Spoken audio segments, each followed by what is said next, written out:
Hey everyone, welcome to Comic Yahud, your place for classic comic stories. Today's episode, Tintin and the Broken Ear, Chapter 5. Let's dive in. Tintin, caught up in the infectious enthusiasm, raises his voice to cheer for General Alcazar, though he stumbles over the name momentarily. His spirited shout of support echoes, blending camaraderie with a light-hearted mix-up. Amidst a flurry of gunfire, Tintin's exuberant shout rings out as soldiers around him scramble in the chaos. The soldiers react with alarm, identifying approaching rebels, and urging everyone to flee. As the gunfire intensifies, soldiers rush forward with determination, led by an officer brandishing a sword. The urgency of their mission is clear, each step driven by the need to confront the oncoming threat. In the midst of the commotion, a soldier reassures Tintin of his safety, while Tintin jovially insists on his loyalty to General Alcazar. His spirited declaration brings a moment of levity amidst the tension, as he cheerfully repeats his allegiance. The crowd erupts into cheers as Tintin's bravery is celebrated, his voice unwavering in support of General Alcazar despite the danger. Soldiers and civilians alike raise their voices, hailing him as a hero for his courage and loyalty. As Tintin basks in the accolades, Snowy excitedly points out his presence to the throng, drawing more attention to his fearless deeds. The atmosphere is electric, with shouts of admiration and joy filling the air as people rally around Tintin. Watching from a balcony, General Alcazar turns to his colonel, instructing him to bring the courageous young man to him. His curiosity piqued, the general is eager to meet the bold supporter who has captured the crowd's admiration. Escorted by a soldier, Tintin walks confidently, his arm gesturing animatedly as he declares his past encounters with danger, unfazed by the threat of being shot again. Snowy trots beside him, while another soldier stands guard, reflecting the tense atmosphere. Tintin stands before General Alcazar, who listens intently as the soldier recounts Tintin's near execution and unwavering loyalty. The general's eyes reveal a mix of admiration and intrigue at Tintin's fearlessness and loud proclamation of support. General Alcazar, impressed by Tintin's bravery, offers him a significant position, gripping his hand with enthusiasm. Tintin, slightly overwhelmed by the general's fervor, politely requests the return of his hand, his expression a blend of gratitude and mild discomfort. As the conversation continues, an officer suggests that Tintin should be made a corporal instead of a colonel, citing the surplus of colonels. General Alcazar, visibly annoyed, interrupts with a commanding "enough," dismissing the suggestion with authority. General Alcazar asserts his authority, declaring that he will do as he pleases, yet surprisingly decides to address the shortage by appointing Colonel Diaz as a corporal. Colonel Diaz, taken aback but compliant, acknowledges the order with a respectful "Yes, General." Turning to Tintin, the general hands him a colonel's commission, instructing him to get fitted for a uniform with Corporal Diaz's assistance. Tintin, excited and slightly amused, responds with a cheerful acknowledgement about the tailor. The tailor enthusiastically presents a colonel's uniform for Tintin, mentioning it was meant for Colonel Fernandez, who fled with General Tapioca. He assures Tintin that he has the perfect corporal's outfit for his companion as well. Clad in his new colonel's uniform, Tintin salutes confidently, exuding a sense of pride and duty, with Snowy by his side. Corporal Diaz stands beside him, returning the salute with respect and admiration. Meanwhile, Corporal clenches his fist in anger and frustration, vowing revenge on Tintin and General Alcazar. His face is contorted with rage as he speaks of his ruined career and unyielding desire for retaliation. That night, a group of masked individuals in sombreros gathers around a table, welcoming a new member who has resigned from his post to join their cause. The leader announces that the new member will take an oath against tyranny, his voice firm with purpose. With a resolute expression, the new member steps forward, placing his hand on a knife as he swears allegiance to the group's ideals. He pledges to fight for liberty with unwavering strength, declaring his loyalty with the words, "Liberty or death," echoing around him. The next morning, General Alcazar stands impatiently at a doorway, questioning the absence of his new aide-de-camp. A subordinate informs him that the aide-de-camp has not yet arrived, leaving the general visibly agitated. General Alcazar, with an air of impatience, instructs his subordinate to send in the aide-de-camp as soon as he arrives, emphasizing the urgency of their tasks. The subordinate promptly acknowledges the order, creating a sense of expectation for the awaited aide-de-camp. Tintin, dressed in a military uniform, rushes through the courtyard with Snowy, bewildered by his sudden promotion to colonel and questioning how it all happened. His expression is one of confusion as he grapples with this unexpected turn of events. As Tintin continues his stride, he resolutely declares his intention to resign his commission to pursue his quest for the missing fetish. His determination is clear as he signals his resolve to prioritize the search over military duties. Tintin approaches the doors guarded by military officers, sees two men seeking an audience, but is informed that the general is unavailable as he awaits his ADC. Tintin skidded to a halt at the gate. The two men whipped round, Alonso and Ramon, their eyes widening in unison. For a split second nobody moved. Snowy's growl filled the silence. Just as the tension builds, General Alcazar appears, briskly acknowledging Tintin as the colonel and stating the need to get to work. He dismisses the others with authority, inviting Tintin inside, leaving the two men perplexed. Tintin, now in a military uniform, confidently steps forward, while the guards express disbelief at the general's choice.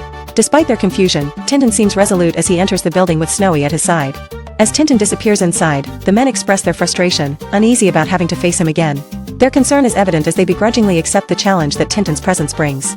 Meanwhile, a mysterious figure hidden among the bushes observes an open office window, feeling a sense of opportunity. The figure seems prepared to take advantage of the situation, watching the building closely. In a tense meeting, General Alcazar and Tintin discuss a strategic map, both agreeing on the delicacy of the situation. The weight of their decisions is evident as they ponder their next move. Outside the office, a soldier informs a distinguished visitor that the general is too busy for an audience. The visitor's disappointment is clear, adding to the pressure of the circumstances. Inside the office, General Alcazar and Tintin are deep in thought, their expressions mirroring the complexity of the issue at hand. The silence is filled with their shared concern, each lost in contemplation of the decisions they must make. General Alcazar triumphantly declares checkmate, leaving Tintin astonished at his tactical defeat. The room echoes with Alcazar's laughter as Snowy watches the chessboard with keen interest. Meanwhile, outside the building, a mysterious figure lurks in the shadows, holding a bomb with a lit fuse. The tension rises as this shadowy figure prepares to launch the explosive towards the open window.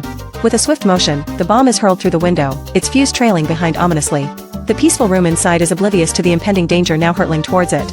Inside, General Alcazar and Tintin are startled by the sudden noise as the bomb lands, scattering papers and causing chaos. Snowy, quick on his paws, darts for cover while Alcazar looks bewildered, and Tintin prepares to act. Tintin lunges towards the bomb, his face filled with urgency as he stretches his hand out to grab it before it can cause harm. The fuse sizzles menacingly close, but Tintin's focus is unwavering. With a surge of adrenaline, Tintin hurls the bomb out of the open window, ensuring it lands safely away from the building. The explosive sails through the air, leaving Tintin catching his breath, his heart pounding with relief. A figure in a sombrero and cape dashes past a splashing fountain, their hurried pace betraying a sense of escape. The garden's green hedge provides a brief respite, but the looming water feature is a challenge yet to be faced. In a swift and unexpected twist, a ball of explosive strikes the figure's head, causing him to lose balance and tumble toward the fountain with a startled cry. The air fills with the sound of a splash as he collides dramatically with the water surface. Emerging drenched and disoriented, the figure finds themselves sitting amidst the fountain's bubbling waters. Confusion and frustration play across their face, a testament to the unforeseen setback in their hurried escape. Tintin, with his usual modesty, shares a moment of camaraderie with General Alcazar, who expresses his gratitude for Tintin's heroic actions. Snowy stands by, a silent witness to the bond forged in adversity. Meanwhile, a figure drenched and disgruntled mutters being back at the starting point, his escape thwarted. The frustration is evident as he trudges away, plotting his next move. In a shadowy room, Alonso and Ramon discuss their discovery of a fake fetish, plotting to capture Tintin who knows its real location. That evening, Tintin with soldier uniform braces himself against the howling wind, clutching his hat as he walks alongside Snowy, who trots determinately by his side. Two men in sombreros spy from the shadows, their eyes fixed on the approaching figure as one whispers urgently about Tintin's arrival. The tension between them is palpable as they prepare for the encounter. Unaware of the watchful eyes, Tintin continues his steady march with Snowy, their silhouettes framed against the darkening sky. A man in a sombrero stands poised with a lasso, ready to throw it with precision and determination. His eyes focus intently as he prepares to capture his target, the unaware of Tintin. The lasso finds its mark, causing Tintin to lose his balance and fall backward in surprise, his hat flying off. Snowy barks in alarm, trying to make sense of the unexpected commotion. Tintin, now on the ground with his arms entangled, calls out for help with urgency in his voice.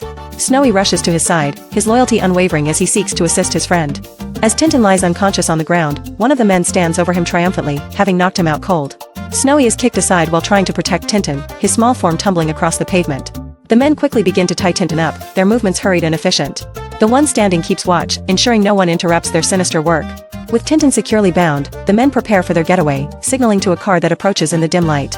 The vehicle barrels towards them, ready to whisk them and their captive away. As the car speeds away, Snowy is left behind, dazed on the pavement, watching helplessly as the vehicle disappears into the distance. An hour later, a small, dimly lit cabin stands isolated on a snowy hillside, its windows glowing softly against the surrounding darkness. Within the cabin, Alonso and Ramon sit at a table, their expressions grim, as they agree to dispose of Tintin once he reveals the location of the coveted artifact. A man in a large sombrero pounds on a wooden door with determination, the sound echoing in the quiet surroundings. Inside, Alonso and Ramon react swiftly, guns drawn and ready as they prepare to confront whatever awaits. Alonso barks in order to come inside, his eyes narrowed with suspicion and readiness. The door swings open, revealing the man in the sombrero who announces that they have captured Tintin. Alonso nods approvingly, instructing him to bring Tintin in, while Ramon stands watchfully. Tintin is ushered into a dimly lit room where Alonso greets him with mock politeness, gesturing towards a stool while holding a gun. The man in the sombrero keeps a firm grip on Tintin's arm as Alonso invites him to sit and talk. Taking a seat across from Alonso, Tintin listens intently as Alonso accuses him of trickery with a fake fetish, demanding to know the location of the real one. Ramon, seated at the table, watches intently, his expression unreadable.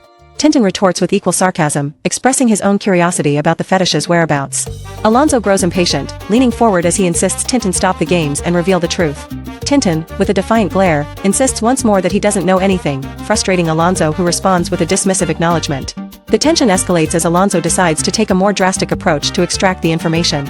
Brandishing a gun, Alonso gives Tintin an ultimatum, his voice dripping with menace as he warns about the consequences of remaining silent. Tintin's face shows a flicker of fear as the weight of the threat becomes all too real. Suddenly, a bolt of lightning illuminates the stormy sky outside, casting a fleeting light across the darkened room.